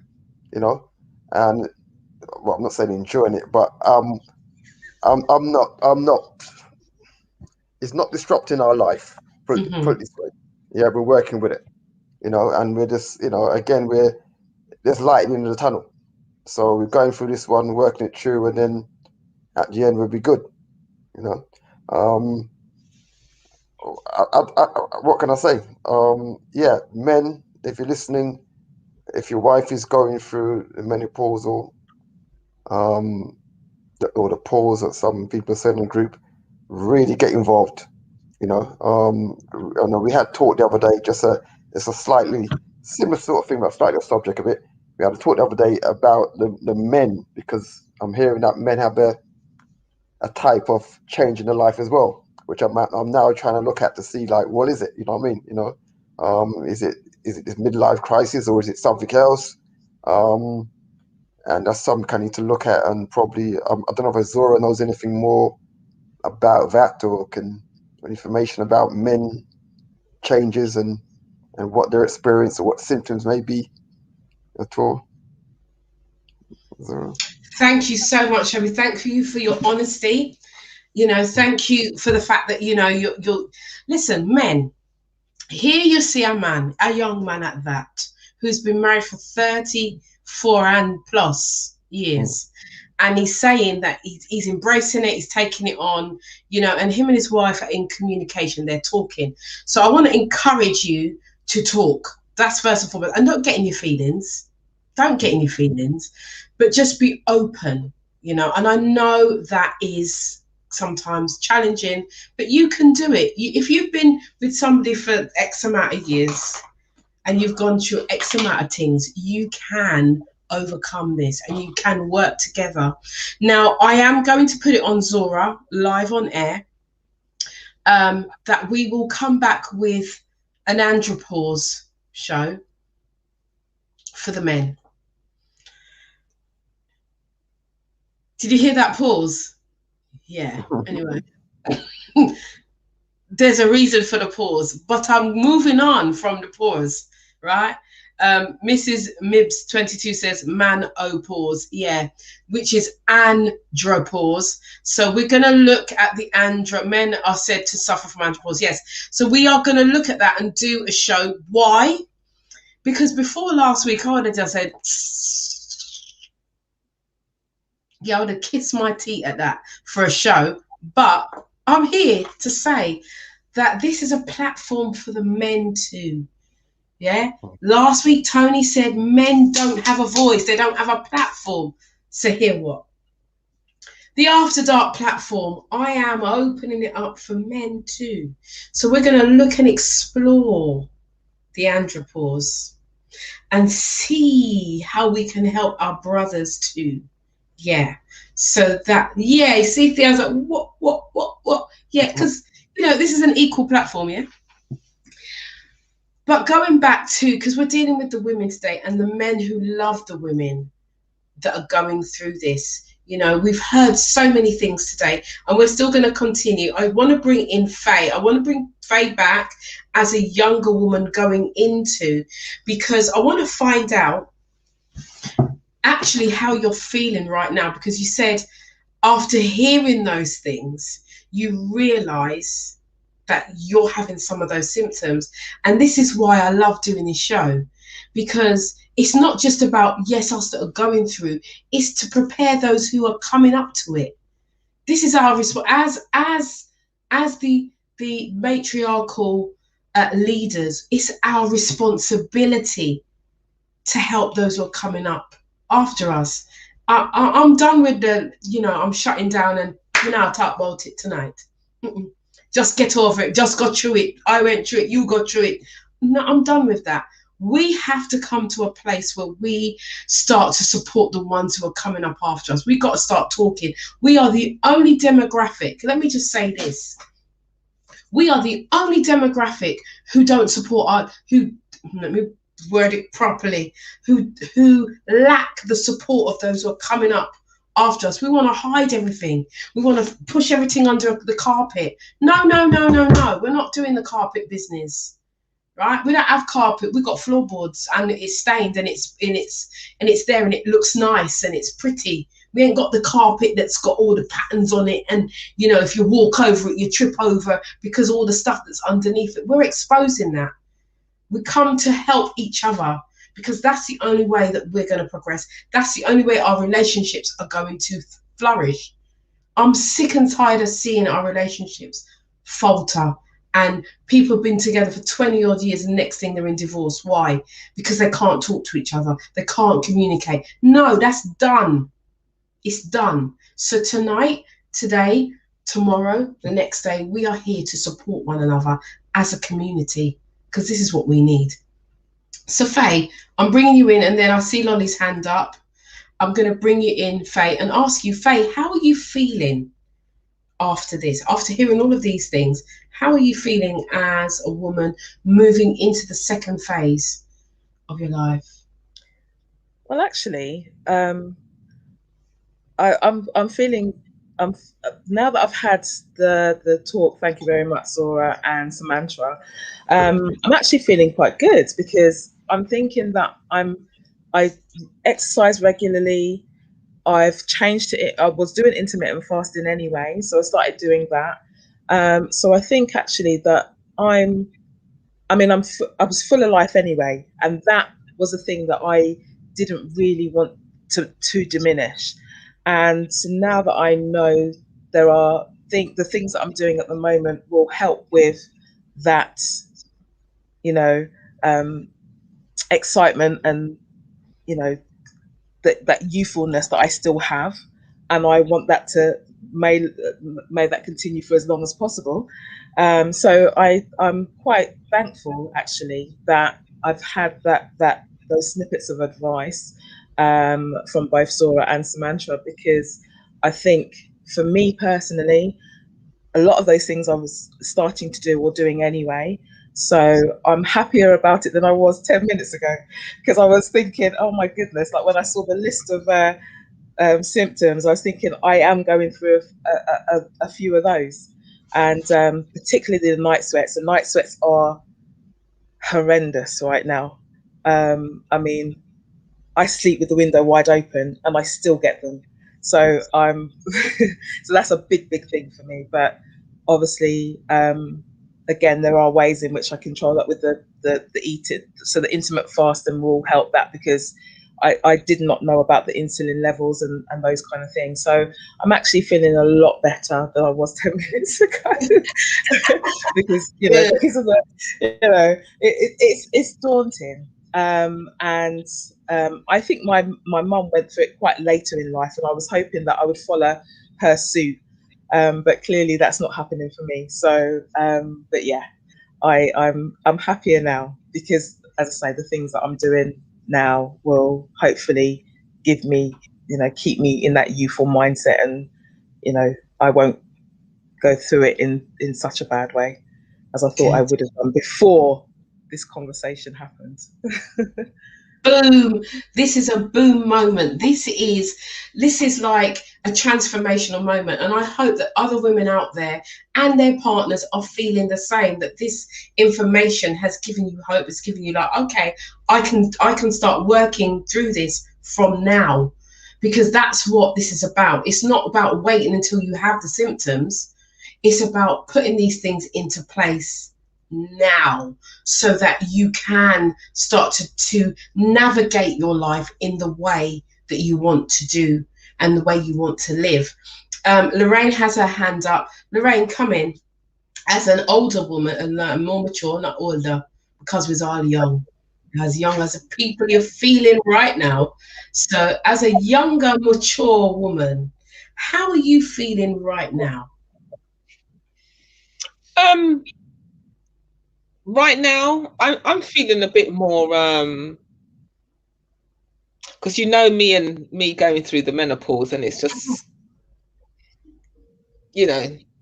stressing me out sometimes. But I feel more enlightened listening to Zora and Samantha, and I'm going to try the intermittent dieting, you know, as part of my diet, and more exercise. But going back to what you said, because you know I've been wanting to do this for ages about menopause. My mum, I mean, she said she never went through menopause, you know, I'm thinking, well, really? But I remember her always having migraines at the time, which I actually talked to her about recently. And she said, well, maybe that was menopause, but I never saw her with symptoms. I never saw her, maybe her mood changed a bit, but she said she never really went through it. But the thing is, with my mum, she always ate yams and stuff like that. You know, so maybe that helped her. But I think it is really important for us to make the younger generation know what they're coming into and educate them. And, you know, I've been talking about this for a very long time, that I think there needs to be a platform that we educate these younger ladies and let them know what they're going to expect, or what they need to expect with the pause, which I call it myself, and educate them, and you know, give them the lowdown of what is to come. Give them the lowdown on what they need to be eating from now, you know, what to do from now, and prepare them for it.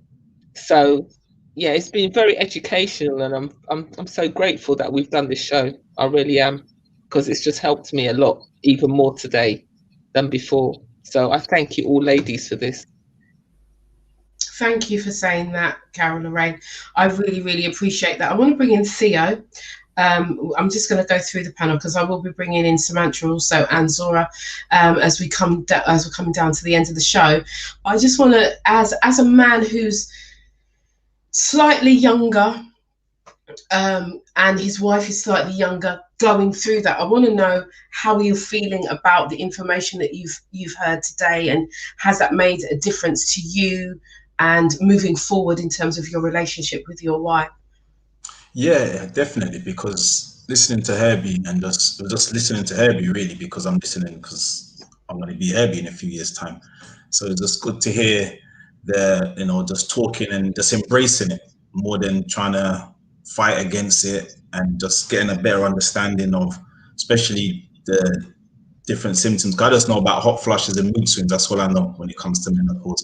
I didn't know nothing about the facial hair, which is still kind of shocking me, but I'll get over it in time. But it was good to just hear it and just embracing it, and also the diet as well, because you know about food, but just to get a better understanding about the diets and stuff like that. So yeah, it's been definitely informative and stuff like that. I'm looking forward to the men one. I didn't even know men had menopause until the other day, so that's going to be very interesting to hear that one. But yeah, it's been very informative, and thank you for all the slides as well. They didn't have any scary pictures like last time, so it was all good as well. Thank you. It was a very, very informative show. It was very, very good. I'm glad it's on YouTube so I can watch it back, because my wife told me to take notes, but I wasn't going to do that. It was too much to take. It's on the YouTube. It was too much to take. It was too much information to take down. So I can always watch it back, and she can watch it back. So yeah, it was good, very good. Thank you very much. Thank you for saying that. I think that, you know, as we do more and more relationship shows, this show is about building our community. Bottom line, I am tired, and I have said this before, I'm tired of seeing broken relationships. I'm tired of well, it started out as the government telling us we can't even have relationships, and I'm like, you turn boom boom police now anyway. And a year on, we're nearly a year on, and I want to see our community thrive. That is the bottom line, and us communicating in a way that it's beneficial to each and every one of us. If we can't communicate with one ourselves, then the next person that we're with, our partner, and then our community, there's a problem. And for me, that is the biggest issue. It's not business, it's not us making money, it's about us, how we communicate with one another. And it's shows like this that help us to do that. And so I'm going back to grassroots, and I'm going to bring in Samantha, and just find out closing comments, because we are coming up to the end of the show. So closing comments, Samantha. Closing comments. So lifestyle, how you are in terms of the woman managing yourself through your choices, but then the stresses that are over you. That combination will give you the other part of the equation, which is how your menopause characteristics express themselves. So if you're going through a really hard time like COVID, so many women between the age of 40 to 70 potentially may be experiencing more symptoms right now related to menopause as a result of the additional stress on the home. MAM is here for everyone to participate, whether you be the sister that's experiencing the journey, or whether you be someone who thinks that they're too young, or if you're part of a family that wants to support that woman through, we're here. So there's a link in the chat, and please contact us via email and find out more about the work that we're doing. And I'm really pleased that the women that have come through our pilot have had such a transformation, everyone at different stages. And it doesn't matter what you think you know, there is so much more to be gained by being in a circle talking about this journey. So find someone great to talk to help you. Thank you so much. Thank you so much. Now, normally, I will just say this. Normally, I don't put other people's groups on this show. I don't. But because of the nature of this, I felt that we need to open this up, and we need to be able to speak to people who actually have expertise. And that's why we have Zora, and that's why Samantha's here, because like I say, I'm a member of MAM group. I don't participate as much, I don't type, but I am still getting the benefits of the group. So if you are a woman who is struggling or not struggling, who you just want to talk with like-minded people, like-minded women who want to grow and you want to do the best for yourself and your health, then please do contact the link that's in the chat. If you can't find the chat, just contact me. And also there's Zora here is our health care practitioner, and Zora is our healthcare practitioner for this show. So anything health wise, we go to Zora. This is Zora is, like on GMTV you have one name doctor, one name, can't remember him name, the man, who I'm talking about, Doctor Hillary, that's him, Dr. Hillary, that's it. Yes, so Zora is our equivalent. Zora is our practitioner of the show, and we will always go to Zora for help in terms of how we move forward within our community. But in saying that, also we Hillary, somebody say Hillary, I'm not good at pronouncing, Lord have mercy. But we will also, like for the menopause, like I say, I stand by MAM group, and that's because I've seen the growth, I've seen how it's affected women's lives, and I only support good stuff. I don't support shagris. I didn't swear, that's not a swear word. I don't support that. I only support good things. So MAM is a good group. Zora is our healthcare practitioner. If you need any help and support, Zora is there. You can contact Zora. I hope that's all right to say that. And also we have our panel members as well, and you will get to know them. You know Faye. Faye is one of our popular panel members. I do get lots and lots of comments about Faye over the weeks. So So do feel free. You've got it. Herbie's here again. Herbie and Theo are very popular within the panel, and as Lorraine, you know, like I said, I don't normally advertise other people's things on the show, but if you like ginger cake, I'm just saying, Lorraine, Lolly, if you like ginger cake, that's all I'm saying. I'm not saying anything else, because after the show we custard cheese anyway. So this is my thing. We are a people, and we need to support each other. We need to big each other up, and we need to know what we're all doing, right? And I need you guys to support this show. I need you to send this out. I need you to go out and say, you need to watch the After Dark show. And also, we do have a party coming up on the 10th of April. It's our first anniversary, and I need you all here.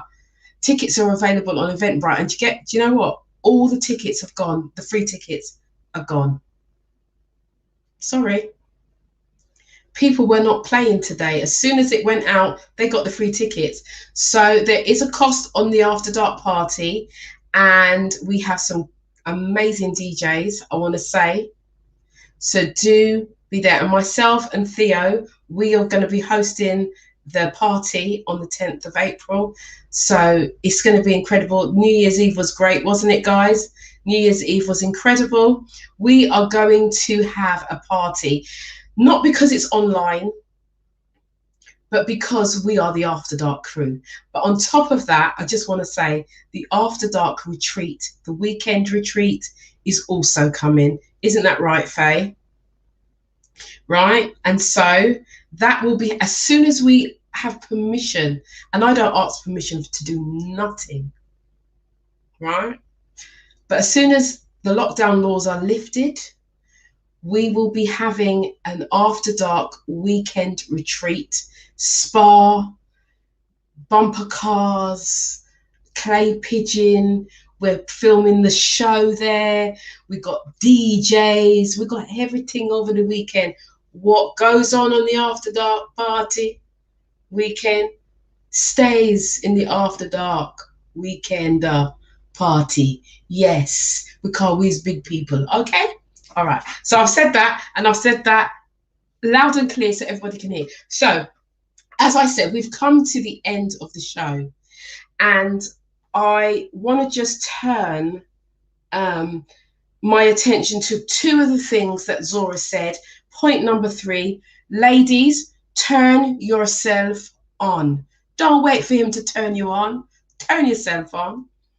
And number 6 was commit to exploring your own bodies and your own pleasure. Not because you don't want him to be a part of it, because you need to know, this is a reason, you need to know how your body functions. And that's on you. It's not on him.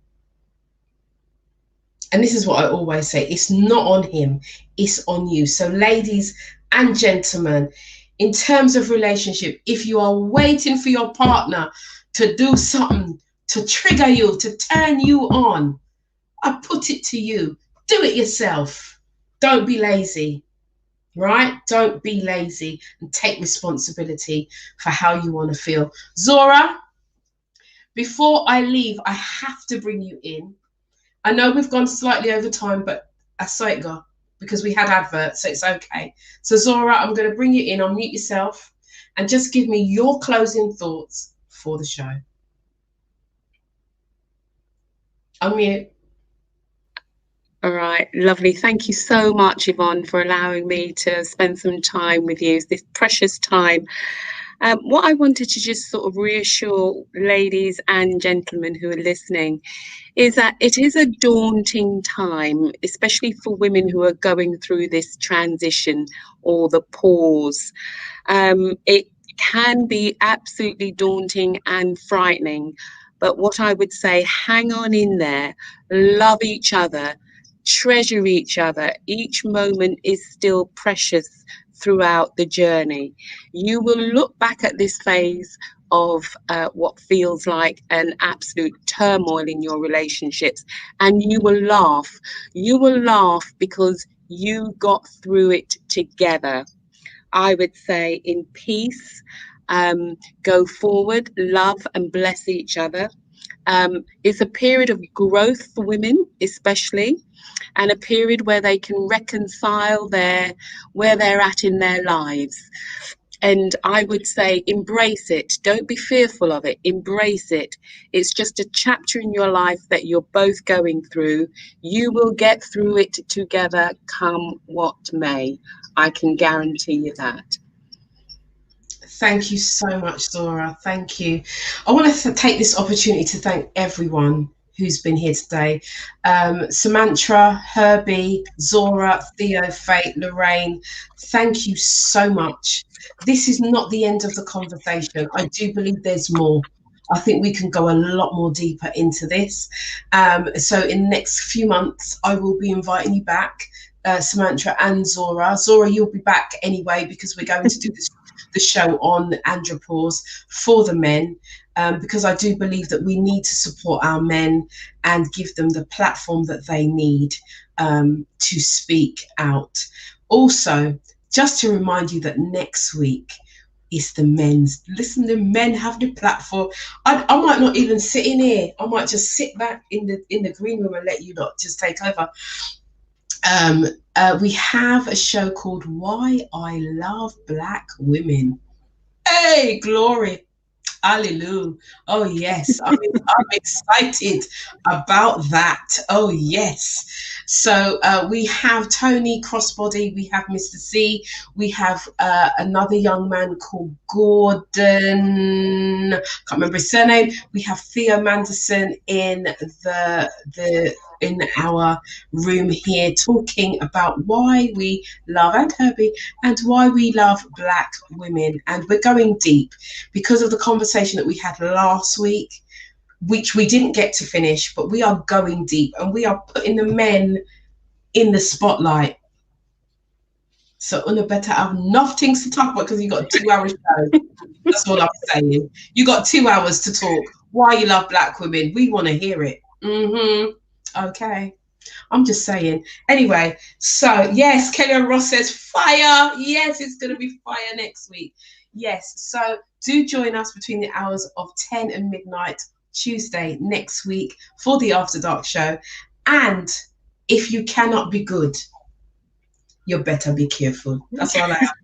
That's my advice to you. After tonight's show, if you can't be good, be careful. But for now, I want to bid you good night. God good bless. Night. Good night. Good night. Good night. Good night. Guys, just say bye. Ciao.